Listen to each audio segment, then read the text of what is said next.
Chair Collins, Vice Chair Murray, members of the committee, thank you for the opportunity to testify this afternoon to provide a voice for the people in Western North Carolina.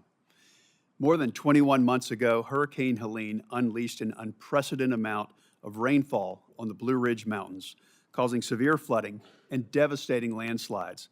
The storm left behind tens of billions in damage. In December 2024, Congress responded by approving a disaster supplemental that provided billions of dollars to Western North Carolina recovery. Additionally, North Carolina's state government stepped up by committing roughly $2.4 billion in state appropriations and redirecting more than $2 billion from state agencies for reconstruction. But the Blue Ridge Mountains' challenging terrain has made it uniquely difficult for federal programs to operate, resulting in delays and inefficiencies.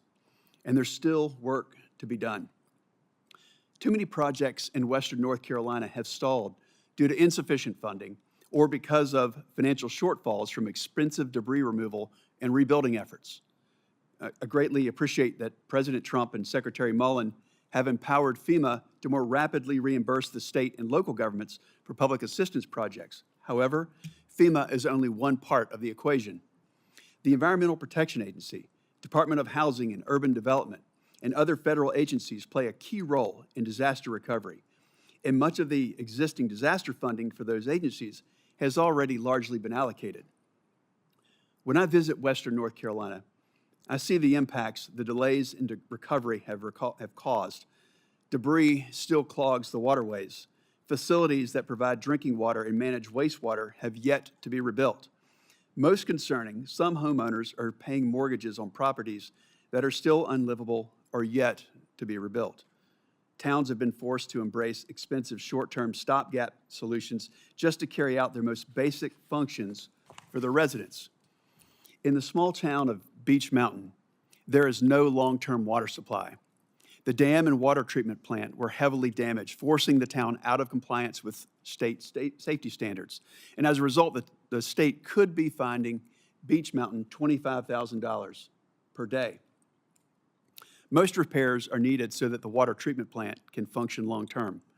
If funded, this process will take at least a year and require significant diversion of utilities and/or daily water trucks just so hundreds of residents will have to have clean drinking water during construction. 3 years is too long to wait after a disaster, and we can't delay any longer. Tourism, the lifeblood of much of Western North Carolina, has begun to rebound, but there's still far too many areas that are unable to accommodate the travelers they once welcomed.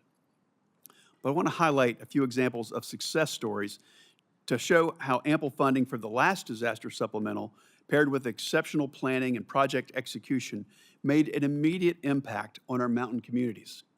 Last July, portions of the Blue Ridge Parkway reopened after 57 landslides struck 200 miles of the parkway.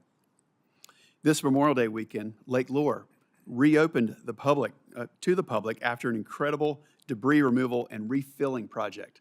And I want to be clear that I fully support President Trump's request to replenish our munitions stockpile and strengthen our military.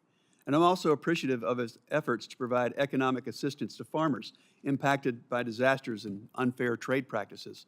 However, to address the long-term recovery needs of Western North Carolina, more federal funds are needed. Every time I'm in Western North Carolina, people ask me to make sure that they're not forgotten. This is Congress's chance to remind them that we're serious about helping them get back on their feet.